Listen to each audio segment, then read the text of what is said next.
நம பார்வதி பதயே. ஹர ஹர மகாதேவா. தெய்வத்தின் குரல் 3ஆம் பாகம் 61ஆம் பகுதி. சமூக தனிவாழ்க்கை நெறிகள் பரோபகாரம். பிரேத சம்ஸ்காரம் சரீரத்தில் சிறப்பு. ஒரு கேள்வி தோன்றும். உடம்பை விட்டு போன ஜீவனின் திருப்திக்காக சிரார்த்தம் முதலானவை செய்வதை பரோபகாரம் என்றால் சரிதான். ஆனால் ஜீவன் போன இந்த வெறும் உடம்புக்கு எதற்கு சம்ஸ்காரம் என்று தோன்றலாம்? உயிரோடு இருக்கிறவர்களுக்கே உபகாரம் பண்ண முடியாமல் இருக்கிறது. செத்துப்போன பின் பிணத்துக்கு என்ன சேவை வேண்டி கிடக்கிறது? ஏதோ சம்பிரதாயம் என்று வந்துவிட்டதால் அதை விடுவதற்கு பயமாய் இருப்பதால் அவன் வீட்டில் மரணம் நடந்தால் பிரேத சம்ஸ்காரம் பண்ணத்தான் வேண்டியிருக்கிறது. இது போதாதென்று யாரோ அனாதை போய்விட்டான் என்றால் அவன் உடம்பை முனிசிபாலிட்டிக்காரர்கள் அடக்கம் செய்ய போகும்போது நாம் எதற்கு வலுவிலே தடுத்து சம்ஸ்காரம் பண்ணுகிறேன் என்று இழுத்து விட்டு கொள்ள வேண்டும்? பிரேதம் என்றாலே ஒரு பயம், கூச்சம் இருக்கிறது. இதில் சம்பந்தம் இல்லாததை எதற்காக நாம எடுத்து போட்டுக்கொள்ள வேண்டும்? உயிர் போன வெறும் கட்டையான உடம்புக்கு என்ன பரோபகாரம் வேண்டியிருக்கிறது என்று கேட்கலாம். சாஸ்திரங்களை கூர்ந்து பார்த்தால் ஒரு ஜீவன் சரீரத்தை விட்டு போய்விட்டாலும் அதன் அங்கங்களில் கண்ணில் சூரியன், வாயில் அக்னி, கையில் இந்திரன் என்றெல்லாம் இருக்கும் தேவாம்சங்களுடனே அதன் மூலஸ்தானத்துக்கு போய்விடவில்லை என்று தெரிகிறது. பிரேத சம்ஸ்காரத்தின் மூலம்தான் அவற்றை அதன் ஸ்தானத்திற்கு அனுப்பி வைக்கிறோம். அபரமந்திரங்களை பார்த்தால் தெரியும். ஜீவாத்மா என்கிற புருஷன் 16 கலை உள்ளவன் என்பார்கள். அதில் 15 கலைகள் மட்டுமே உயிராக இருப்பது என்றும் உடம்பும் ஒரு கலை என்றும், எனவே உயிர் போன பின்னும் ஒரு கலை உள்ள அந்த உடலை ஈஸ்வர அர்ப்பணமாகவே பிரேத சம்ஸ்காரம் தேவைப்படுகிறது என்றும் ஒரு அபிப்பிராயம் உண்டு. சாஸ்திரங்களில் தகனம் பண்ணுவதை அந்தியேஷ்டி, அந்திய இஷ்டி, அதாவது இறுதியான வேள்வி என்றே ரொம்பவும் உயர்த்தி சொல்லி இருக்கிறது. கர்ப்பம் தரிப்பதிலிருந்து ஒரு ஜீவனை ஒவ்வொரு பருவத்திலும் எப்படி சுத்தி பண்ண வேண்டும் என்பதற்காக சாஸ்திரங்களில் 40 சம்ஸ்காரங்களை சொல்லி இருக்கிறது. சம்ஸ்காரம் என்றால் நன்றாக ஆக்குவது என்று அர்த்தம். நன்றாக ஆக்கப்பட்ட பாஷைதான் சம்ஸ்கிருதம். உபநயனம், விவாகம் ஆகிய எல்லாமே ஜீவனை அந்தந்த நிலையில் பக்குவப்படுத்துவதற்காக ஏற்பட்ட சம்ஸ்காரங்கள்தான். வாழ்நாள் கர்மா முழுவதையும் வேள்வியாக ஈஸ்வரனிடம் ஆகுதி செய்து கொண்டே இருக்கிற ரீதியில் இந்த 40 சம்ஸ்காரங்கள் வகுக்கப்பட்டிருக்கின்றன. இப்படி வாழ்க்கையே யாகமாக செய்த ஒருத்தனுக்கு வாழ்க்கை முடிந்த பிறகு கடைசியில் மற்றவர்கள் செய்கிற யாகம்தான், அதாவது அந்திய இஷ்டியே பிரேத சம்ஸ்காரம் ஆகும். எந்த உடம்பை வைத்துக்கொண்டு பாக்கி யஜ்யங்களை ஒருத்தன் பண்ணினானோ அந்த உடம்பையே சிதாக்னி, சிதை தீயில் ஹோமம் பண்ணி விடுவதுதான் இது.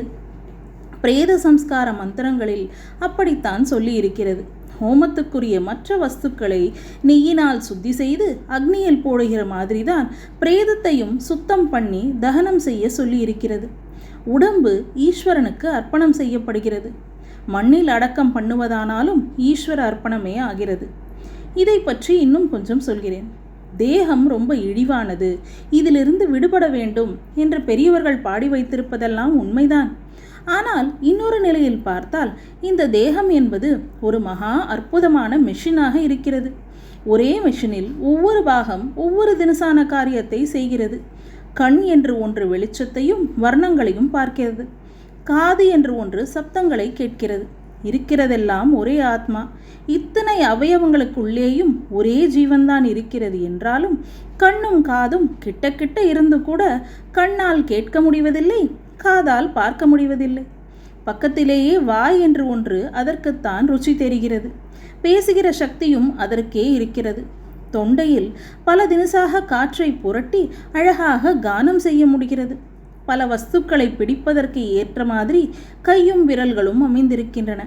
இந்த அமைப்பு கொஞ்சம் வேறு விதமாக இருந்தாலும் இப்போது நாம் பண்ணுகிற காரியங்களை பண்ண முடியாது. அடியெடுத்து வைத்து மேலே போவதற்கு வசதியாக காலின் அமைப்பு இருக்கிறது.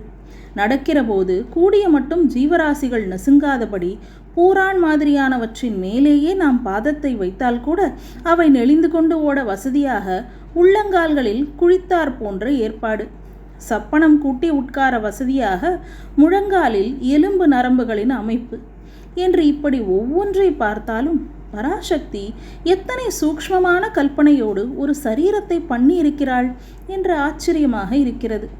ஆகாரத்தை ஜெரிக்க ஒரு அங்கம், ஜெரித்ததை இரத்தமாக்க ஒரு அங்கம், மூச்சுவிட ஒன்று, இரத்தத்தை பம்ப் பண்ண ஒன்று, எல்லாவற்றுக்கும் மேலே சகல காரியங்களையும் டைரக்ட் பண்ணி கண்ட்ரோல் பண்ணும் மூளை என்றெல்லாம் விசித்திரமாக பகவான் சரீரத்தை கல்பித்திருக்கிறான்.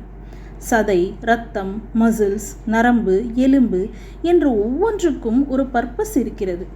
எலும்புக்குள்ளே கூட மஜ்ஜை என்ற ஜீவசத்து ஓடுவது ஒரு அதிசயம்.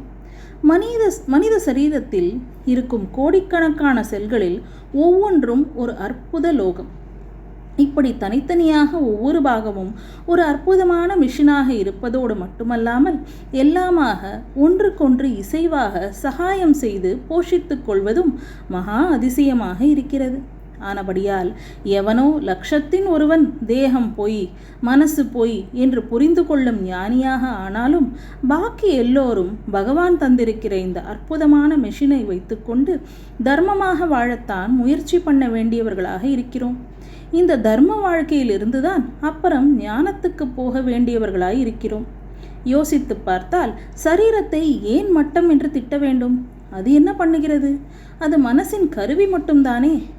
கையையும் காலையும் கண்ணையும் வாயையும் மனசு நல்லபடி ஏவினால் சரீரம் நல்லதே செய்யும். கை பரோபகாரம் பண்ணும் அல்லது அர்ச்சனை பண்ணும், கால் கோயிலுக்கு போகும், கண் சுவாமி தரிசனம் பண்ணும், வாய் ஸ்தோத்திரம் சொல்லும் அல்லது எல்லோருக்கும் பிரிய வச்சனம் சொல்லும். ஆனதால் நிஷித்தம் என்ற சரீரத்தை திட்டுவது கூட தப்புதான்.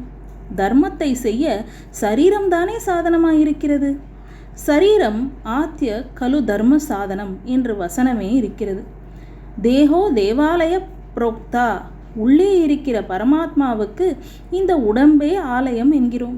காயமே கோயிலாக என்று அப்பரும் சொன்னார். திருமூலரும் இப்படியே. முன்னே உடம்பு ரொம்ப நிஷித்தம் என்று மட்டமாக நினைத்தேன், அப்புறம் அதற்குள் தான் ஈஸ்வரன் குடிகொண்டிருக்கிறான் என்று தெரிந்து கொண்டதும் உடம்பை ஓம்பலானேன் என்று திருமந்திரத்தில் சொல்கிறார். ஆனதால் இப்படிப்பட்ட அற்புதமான பகவான் கொடுத்த மிஷினை விட்டு உயிர் போனதும் அதை கண்ணா பின்னா என்று டிஸ்போஸ் பண்ணக்கூடாதுதான். மகா ஸ்மசானவாசியான பரமேஸ்வரனுக்குத்தான் அதை ஆகுதி பண்ண வேண்டும். எவன் இந்த உடம்பை கொடுத்தானோ அவனுக்கே அதை திருப்பி கொடுக்க வேண்டும். உலகத்தில் எந்த தேசத்திலும் உள்ள காட்டுக்குடிகள் உட்பட எல்லோரும் ஏதோ ஒரு தினசில் இதை தெரிந்து கொண்டிருப்பதால் தான் எங்கே பார்த்தாலும் பிரேத சம்ஸ்காரம் என்பது ஒரு பெரிய சமயச் சடங்காக இருக்கிறது. செத்துப்போன பின் ஒரு உடம்புக்குள் தேவாம்சங்கள் ஒட்டி கொண்டிருப்பதாக நம்பாவிட்டாலும் கூட ஒன்றை நினைத்து பார்க்க வேண்டும். இத்தனை நாள் அதற்குள் இருந்த ஜீவன் ஈஸ்வர சைத்தன்யத்தின் ஒரு திவலை அல்லவா? எப்போதோ சுவாமி விக்கிரகம் வைத்த புரை என்றால் கூட அப்போதும் அதில் கண்டதுகளை வைக்காமல் ஒரு அகலை ஏற்றி வைக்க வேண்டும் என்றுதானே தோன்றியிருக்கிறது. அப்படி இருக்க ஈஸ்வர சைத்தன்யத்தின் அம்சம் இருந்த பாடியை மரியாதை தந்து மந்திரபூர்வமாகத்தானே டிஸ்போஸ் செய்ய வேண்டும். ஒருத்தன் தன்னுடைய சரீரத்தால் அநேக நன்மைகளை செய்தான் என்றால் உயிர் போன பின்னும் அந்த சரீரத்துக்கு மரியாதை பண்ணத்தான் வேண்டும். நாஸ்திகர்கள் கூட தங்கள் தலைவர்களின் மிருத சரீரத்துக்கு மலர் வளையம் வைக்கிறார்களே. ஒருவன் சரீரத்தை கெட்டதற்கே பயன்படுத்தினான் என்றாலும் கூட அவனுக்கு அந்த சரீரத்தை இயக்கியது ஈஸ்வர சக்தி என்று தெரியாவிட்டாலும் நமக்கு தெரிவதால் அதற்குரிய சம்ஸ்கார மரியாதையை பண்ணத்தான் வேண்டும். அவனாக இந்த சரீரத்தை கொண்டு ஈஸ்வர அர்ப்பணமாக எந்த நல்லதும் செய்யாமல் போய்விட்டாலும் அதற்கு ஈடாக பிராயஷ்சித்தமாக இப்போது நாமாவது இதையே ஈஸ்வரனுக்கு அர்ப்பணம் செய்வோம் என்ற எண்ணத்துடன் சம்ஸ்காரம் பண்ண வேண்டும். சைவ சித்தாந்தத்தில் ஈஸ்வரன் தான் ஜீவனுக்கு தனு கரண புவன போகங்களை தருகிறான் என்பார்கள். லோகத்தை படைத்து அதில் உள்ள போகங்களை அனுபவிப்பதற்காகவே மனுஷ சரீரத்தை சிருஷ்டி செய்து அதில் கரணங்கள் என்ற இந்திரியங்களை அவன் வைத்திருக்கிறான். கர்மாவை தீர்த்து கொள்ளும் வரை போகங்களை அனுபவித்துதான் ஆக வேண்டும் என்று இப்படி வைத்திருக்கிறான். எனவே அவனுடைய பிரசாதமான தனுவை கரணங்கள் ஓய்ந்த பிற்பாடும் அதற்குரிய கௌரவத்தை கொடுத்து சம்ஸ்கரித்துத்தான் அவனிடம் வேள்வி பொருளாக திரும்ப கொடுக்க வேண்டும். இதிலே ஒரு வித்தியாசம். மற்ற வேள்விகளை இஷ்டிகளை ஒரு ஜீவன் தானே பண்ணுகிறான். ஆனால் செத்துப்போன பிறகு உடம்பை பகவானுக்கு கொடுக்கிற அந்த அந்திய இஷ்டியை அவன் பண்ண முடியாது. மற்ற சம்ஸ்காரங்களை பண்ணுவதும் பண்ணாததும் அதனால் புண்ணிய பாபங்களை சம்பாதிப்பதும் அந்தந்த ஜீவனுடைய காரியம்தான். இவற்றில் மற்றவர்களுக்கு பொறுப்பில்லை. ஆனால் பிரேத சம்ஸ்காரம் மற்றவர்களே செய்ய வேண்டியதல்லவா? அதனால் அதில் பொறுப்பு மற்றவர்களுக்குத்தான். எனவே இதை சரியாக செய்யாவிட்டால் நமக்குத்தான் பாபம். உயிரோடு இருக்கிற வரையில் உபகாரம் பண்ண வேண்டியதுதான். போன உயிரும் வேறெங்கோ இருக்குமாததால் அதற்கு சிரார்த்தாதிகள் பண்ண வேண்டியதுதான்.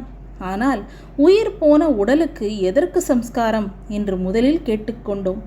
இப்போது அலசி பார்த்து கொண்டதிலோ பகவானின் பரம அற்புத சிருஷ்டியான சரீரம் உயிரற்ற பிறகும் கூட அதற்கான மரியாதையை பெற்று பகவானிடமே சேர்ப்பிக்கப்பட வேண்டும். உடம்பு செய்கிற இந்த சம்ஸ்காரம்தான் முழுக்க நம் பொறுப்பில் இருப்பது. அதனால் இதை செய்யாவிட்டாலே நமக்கு பெரிய தோஷம் என்று தெரிகிறது. நம பார்வதி பதயே. ஹர ஹர மகா